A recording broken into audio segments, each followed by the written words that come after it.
be done. This morning, I want to speak to you on the topic, read the fine prints. And the reason, the title is very interesting because last week we got a lot of food, but I hope you read the fine prints. Because we were about, we had a packet of something, and when Krista was reading it, she said it had mollusks and shellfish and all of these things in it. So sometimes you go to the supermarket and you have to be careful because they hide the pork. They don't put it glaring.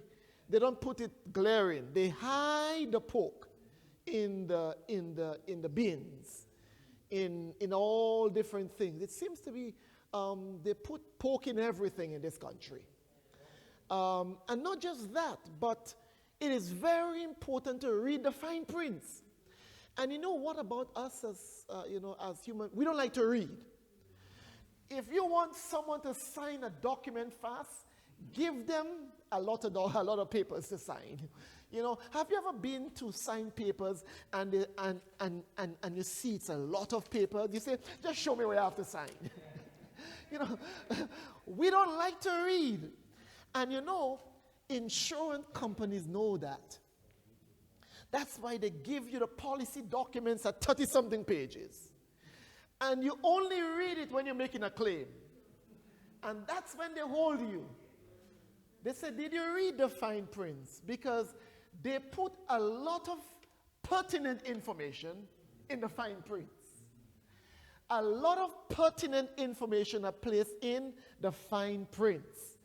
And sadly, we don't like reading the fine prints. Even food you eat, a lot of salt. Sometimes you eat the food and it's packed with a lot of salt, but it's in the fine prints. It's in the fine prints, and there are a lot of, additives and some carcinogenic things that are added to food that we never know about because we don't read. We don't read. So I want to talk to you this morning on reading the fine prints. Reading the fine prints. In our passage this morning, a family decided that they were going to leave their homeland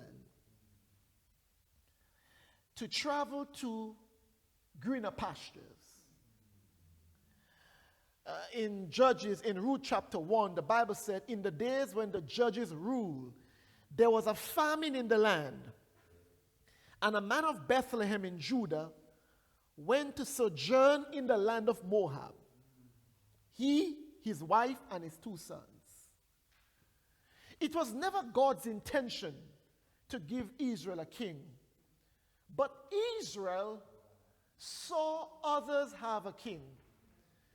Sometimes, in the Caribbean, there are some houses, boat houses that are small and with big TV. I went to visit a house where the television was as big as the house. And the reason being, the neighbor saw the other neighbor bought a TV. So she went to Courts and buy the TV too. Sometimes we do that. We see, and you see your neighbor with something, and you want to show him that you can get it too. Or somebody have a car, you buy a nicer one to make a statement. You don't need it, but you get it.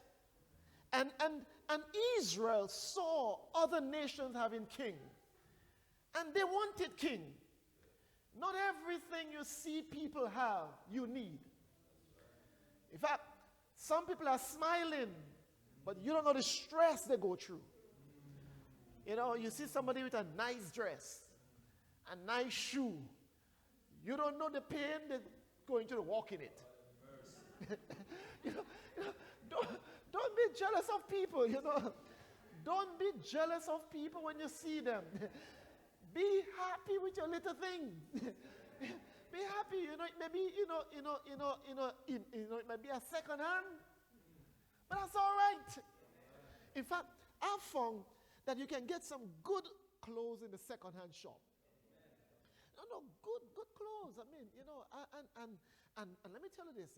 Up where I live up there, a lot of the native white people, they go to the shops and they pick up all the things in the second-hand shop. Good, brand name. So you can look well without necessarily buying expensive things. But sometimes we see others with things and we don't know how much trouble they're going through to keep it. So don't be anxious or jealous of people. Israel did not know the trouble that king brought. They thought that having a king meant that all will be well. In fact, they had God as their king. But they said, no, we don't want you as our king. We want an earthly king. They got so fed up with their kings. And in Judges chapter 21, verse 25, the Bible says, there was no king in Israel. They said, we don't want no king now. After asking God for a king, they decided they want no king. And I found that sometimes people don't know what they want. You say, I want this food. No, I want that one. Especially children. You think children don't know what they want. You give them a toy now, and they walk a little, don't they see another toy? I don't want this one, I want that one. Sometimes we are like children. We don't know what we want. God gave them a king, and now they said they don't want any king. And so, God decided to give them judges, men who would rule over them.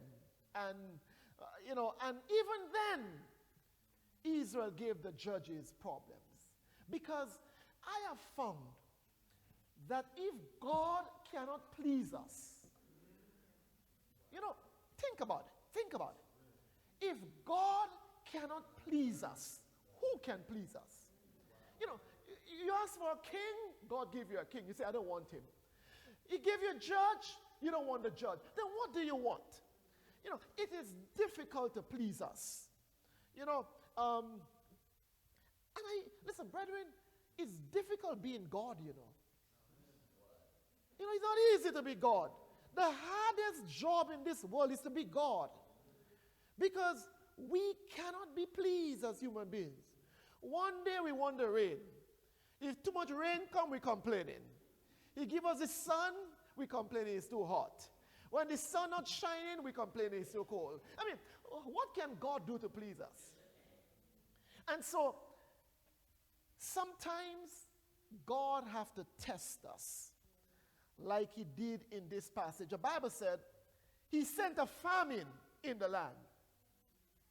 A famine is a time of scarcity. A famine is a time when there is no food. God sent a famine. And I want to tell you this morning, brothers and sisters, anyone who is serving God must be tested. If your life is too nice, watch out who you serving. If you are serving God, you will be, that's not my words. The Bible said those who live godly will suffer persecution. So Pastor, life nice. No, I'm concerned about you. If life is too nice, I'm concerned about you. Life has to be filled with trials. There must be problems on every side. It tells me that something is going right. Because I found the devil doesn't trouble those who are his. Why should he trouble you? You are already in his camp. You see, it is when you are trying to live for Jesus that the enemy sends everything at you. I don't know if you've discovered that.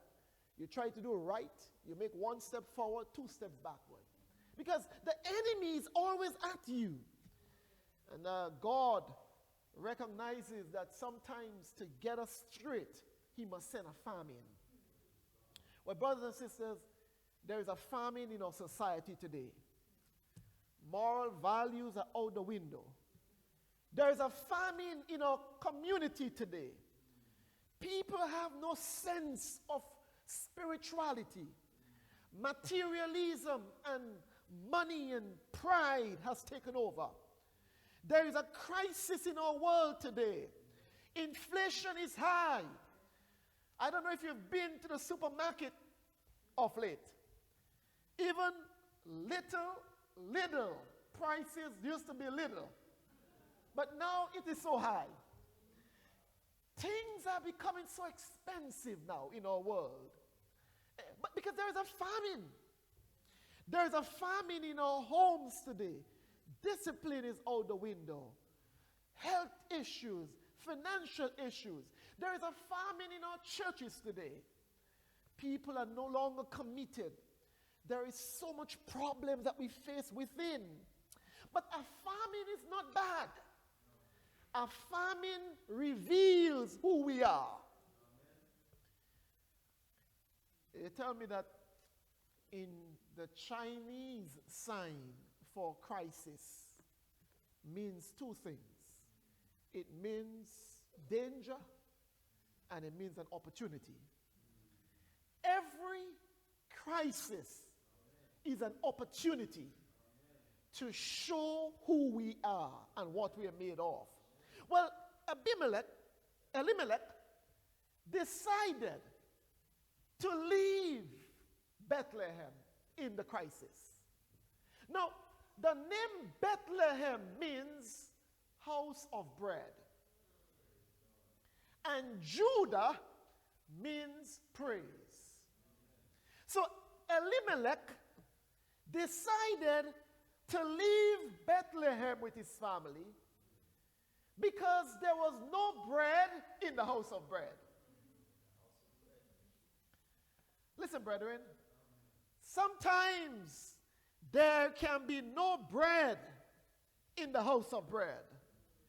Sometimes there can be no singing in the house of praise. I want to say to you this morning, isn't it ironic that sometimes the place where you expect people to support you is where they fight you? You don't know what I'm talking about. Sometimes the people who are nearest to you and know you best are the ones who are fighting you the most. Not everyone who smiles at you has your best interest at heart. Not everyone who is sitting by you is your friend. I'm not saying turn to the person and see if they're your friend. But I'm just trying to tell you this morning that even in church, the place where you should sometimes get support and encouragement, you don't always get it. Elimelech decided to leave Bethlehem, the house of bread, the place where God's name is, and he decided to go to Moab without reading the fine prints. Now let me tell you this. Bethlehem did not have bread. But when you read the fine prints of Bethlehem, it tells us that Bethlehem is God's place. The fine prints tells me that God is in control. The fine prints of Bethlehem tells me that God is the provider. The fine prince of Bethlehem tells me that God is its protector. God is its sustainer. Listen to me, folks. When you read the fine prints of Bethlehem, it tells me that my God shall supply all man's needs according to his riches and glory. Let me tell you something. Your life may not have much, but you got to read the fine prints. The fine print says, no good thing will he withhold. The fine print says, the Lord is your shepherd. I shall not want. You see, the Christian does not walk by sight. We walk by faith. And faith tells me to read the fine print. You don't go by what you see. No. I know times are hard and some people might be tempted not to pay a tithe. But I have found you cannot beat God's giving. The more you give to him, come on somebody, the more he gives to you. You can't beat him. But the fine print tells you, give and it will come back to you. Good measure, pressed down, shaken together. That's the fine print. So some people may see you and they may not think you have much, but tell them, read the fine print. You see, Elimelech did not read the fine prints in Jerusalem, in Bethlehem, that even though things are bad, God is still in control. Why should you leave Bethlehem, a place that God is in control, and go to Moab? A lot of people decide to walk out on God when things get bad. Listen, brethren, never leave God when things are bad. Some people leave church when things are bad.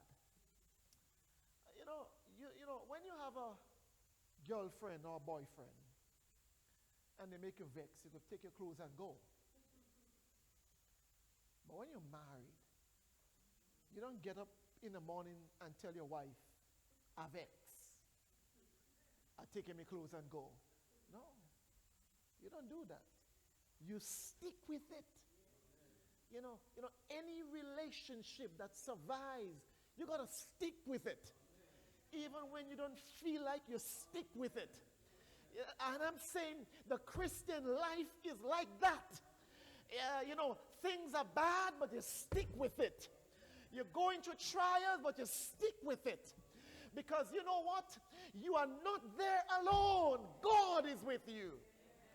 Elimelech should have stuck with God. Even though there is a famine, he should know that God will come true for him. A real Christian sticks with God in the midst of a famine. You don't give up on God. You don't give up on church. You don't give up on serving him. You stay with God in the midst of your crisis. There are too many people who have decided to walk away from God. Too many young people have left church. Why? They did not read the fine prints. Because I don't care how bad things get in church. The fine prints tell me that greater is he that is with me than he that is against me. Don't ever leave church. It doesn't matter what you say about this pastor. I'm not leaving church. You can say he preaching too long. I ain't leaving church. Sometimes we let people drive us out of the church. Somebody come to church and take your seat and you would get vexed and don't come back. Somebody says something about you and you get upset and leave church. Why should you leave church for somebody? No one died for you but Jesus. The one who is coming back for you is Jesus. And so stay with Jesus. I always tell people, I'm not leaving church for no hypocrite. The hypocrite should leave. If I leave and they stay, I'm the hypocrite. I'm not leaving no church for no hypocrite. So, in fact, if you throw me out through the back door, I'll come back through the window. It doesn't matter what you do with me. I'm going to stay with Jesus. Elimelech should have learned that even though things are bad in the church, it is worse in the world. You think things are bad here? Just try the world. You see, he did not read the fine prints of Moab. And a lot of young people are not reading the fine prints of the world. You see, the world looks nice on the outside. The world offers you a lot of pleasures on the outside. But brethren, the fine prints in the world is dangerous. You see, Moab, let me just tell you a little bit of the fine print of Moab. Moab was a country, it was a very prosperous country. Moab offered a bright future. Moab had a thriving economy, but the people of Moab were proud. They were idolatrous. They were noted for their lawlessness. That's the fine print. They were brutal. In fact, in Psalms chapter 60 and verse 8, God called Moab his washpot, a vessel used by slaves to wash the feet of heroes. In fact, God was actually saying that one day Moab would be reduced to nothing. Elimelech did not read the fine prints of Moab. He thought that what he saw glittering on the outside. Now, I'm always amazed to go to people's home and look at pictures of what they used to look like. I mean, sometimes I enter homes of the elderly and I say, is that your daughter on the wall? The pastor, no, that was me. I said, that was you. I mean, I said, you really looked well when you were young. Not that you're looking bad now. but when you were young, I mean, listen, all of us, when we are young, we look nice, you know. You know, and the pictures can tell us that. In fact, the person who comes to me when I was getting married, well, one of the pastors, my senior pastor, he said to me, he said, if you want to know what your wife will be like years down the road, you better visit her mother. You know, go see her mother, especially if the mother is old. You know, you will see what you have to live with. You know, I never forget that. That's stuck in my mind. You know, because we don't remain the same.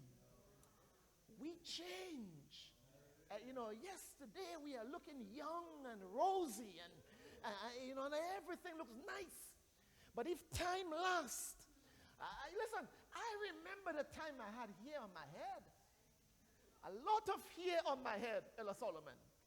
I remember those days when I used to cry to comb my hair. Now the little children, my little daughter is asking me, why don't you let the hair grow, Daddy? And I said to her, I said, girl, whether or not I want it to grow, it's not going to grow anymore.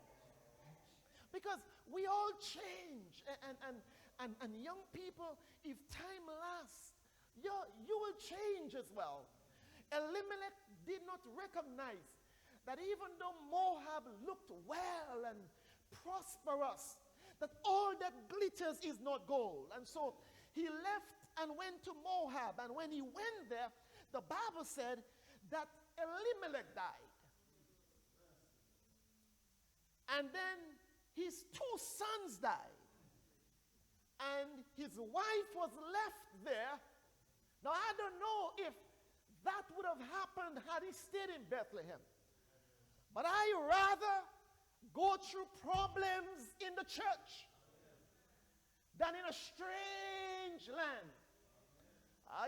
There are a lot of people who are in a strange land in the world out there going through hell. You see, I don't care how tough things get in church. I want to have my problems in here because somebody can pray for me. Somebody can encourage me. Somebody can lift me up in the house of God. Naomi had no one to encourage her because in Moab, they worship a different God. In Moab, no one cares about the God of Jehovah of heaven. Naomi's daughters-in-law were the only ones left to comfort her. Now, I'm sure Elimelech left Bethlehem, and his intention was to spend a short time in Moab. But let me tell you something. Sin is enticing. You take a little, and that's why some people say, I'm just leaving church for a month. I'm giving all your holiday. I'm giving all your holiday, I'll be back. And the holiday turned into 15 years. You don't give God a holiday. You don't give church a break. No, because sin is enticing. You taste a little and you want to taste more. You give the devil an inch, he takes a meter. Listen, brothers and sisters, I'm saying to us, a lot of people have left God hoping it was going to be a short time. Like Elimelech, they went to Moab hoping that they'll make some quick money and get back home. But he never made it back home. A lot of people who used to be members only come back to church in a casket. Only come back to God to be buried. You know, Sunday night we were out giving out some food in the community in Wilson and Wembley, and the guy who was with me, he just came to help us from the community. He said, Pastor, he said, I have a secret to tell you. I said, what's it? He said, I used to be an Adventist. I said, that's not a secret. You should shout it out. I said, what are you doing out in the world? He said, Pastor, this thing what you're doing here tonight is really what I want to come back to church to do, to help the community. I said, you better come back before it's late. A lot of people never make it back. You know, Elimelech left and he never made it back. You know, folks, young people, it is dangerous to leave church or God hoping you'll make it back. I trust and pray Elimelech and his sons died in Jesus. But not much have that privilege. Some die in the carnival band, playing carnival. Some die drinking. Some die hooked on drugs. Some die who used to be with Jesus. We never know. That's why I'm saying to you all this morning that if you're on the verge of quitting, if you're on the verge of giving up, hang in there. Because with Jesus, things don't always last. You tell me, tough times don't always last with Jesus. Because somehow, God finds a way to turn things around. Elimelech went to Moab, and before long, things changed in Moab for the worst. You see, brethren, there are a lot of people in church who have gone to Moab spiritually. You are in church, but you are not in church. You are in church, but out of Christ. You see, when you allow yourself to be controlled by your passion and ego, you are living in Moab. There are a lot of members in church who are in Moab. You have left Jesus, but your body is here. You see, brothers and sisters, Moab represents a spiritual desert. You no longer pray. You no longer read the Bible. You no longer have devotion, but you are in church. Don't think everyone in church is where they should be. Elimelech left Bethlehem and went to Moab. And there are some people who are in church but in Moab. You say, Pastor, how can that be? Well, if you have an attitude that is so bad that no one could tolerate it, you are still in Moab. If you are very critical, you know, you are in church but very critical of others, nobody could do anything except you. Like to find faults with others except yourself. When people are in Moab, they believe that they are saved when they are lost. And I recognize the easiest place to be saved is in church, but it's also a very easy place to be lost. Because a lot of people hide in the church behind nice singing and nice words. But I want you to know, spirituality is not a performance. Spirituality is not a nice dress you wear. Spirituality is something that is inside out. And that's why, brothers and sisters, it is dangerous to be in church but in Moab. You see, you got to read the fine prints of Moab. If you and I stay in Moab like Elimelech, we will die. Elimelech stayed in Moab too long for his own comfort. He not only lost his life, he lost his sons. And some of us, we are not only losing our lives, we are losing our children. And let me tell you this, brothers and sisters, a lot of our children get lost because we have set bad examples before them. Inconsistent examples. And we blame the church. But you see, folks, had Elimelech taught these boys that you remain with Jesus, no matter what happens, stay with him. You know, you see, folks, when you decide to walk away from the Lord, there are always consequences. Sin has consequences. But, you know, let me get quickly to the end of this message, quickly. Let me get quickly there. Verse 6 of Ruth chapter 1, verse 6 says, then she arose with her daughters-in-law and returned, for she heard in the land of Moab that the Lord visited his people and gave them food. Ruth was in Moab, Naomi rather, and she heard that the Lord visited his people again in Bethlehem. Hard times don't always last. God will visit his church again. Things may be tough with you. The message for you this morning, the fine print says, God will visit you again. Bethlehem had a famine, and Elimelech did not have the patience to wait.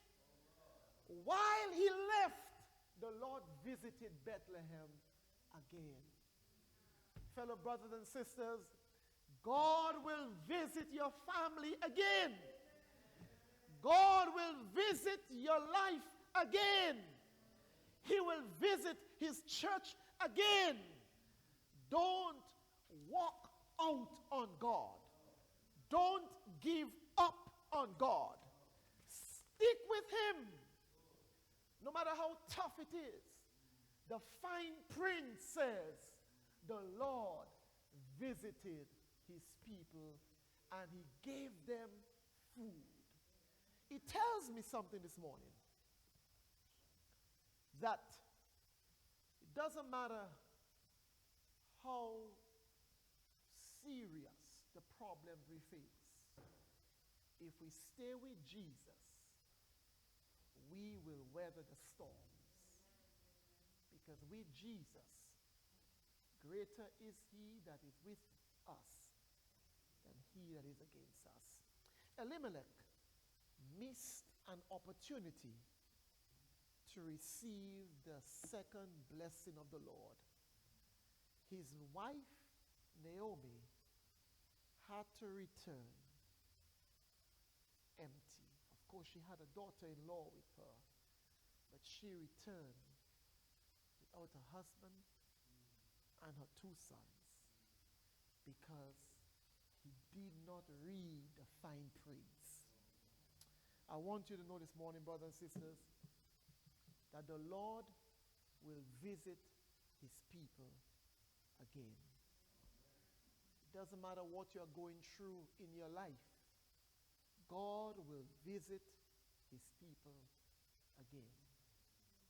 hang in there with Jesus. Don't give up. You know, young people, God will visit you again. Read the fine prints. If Elimelech read the fine prints, he would have never gone to Moab. You know, I always say that it doesn't matter how bad things get in the church, it is still better than in the world. I remember, you know, we were in Carriacou, going over to Pidimatnik, and that's one of the islands in Grenada, and we, you know, between Carriacou and Pidimatnik is a bad stretch of water. So there's a reef there, and sometimes when the tide is low, boats can get stuck on the reef. And one day, the boat we were traveling in got stuck on the reef, and you know, the water started splashing into the boat in the middle of the ocean out there. And the guy who was driving the boat was experienced, so he was accustomed to that. But people like me, I never knew the problem. So he said, one of the guys had a stammer. You know, he said, what shall we do? The driver said to him, if you think things are bad in the boat, jump outside. If you think things are bad in the boat, you know, water is coming in, you know, jump outside and swim. And I got the point that as bad as things are with Jesus, stay with Jesus. Stay with Jesus. Because it is worse without Jesus. Can you imagine? This world has so much problems. Can you imagine a life without Jesus? I want to encourage you this morning. Stay with Jesus. Read the fine prints, and God will see you through.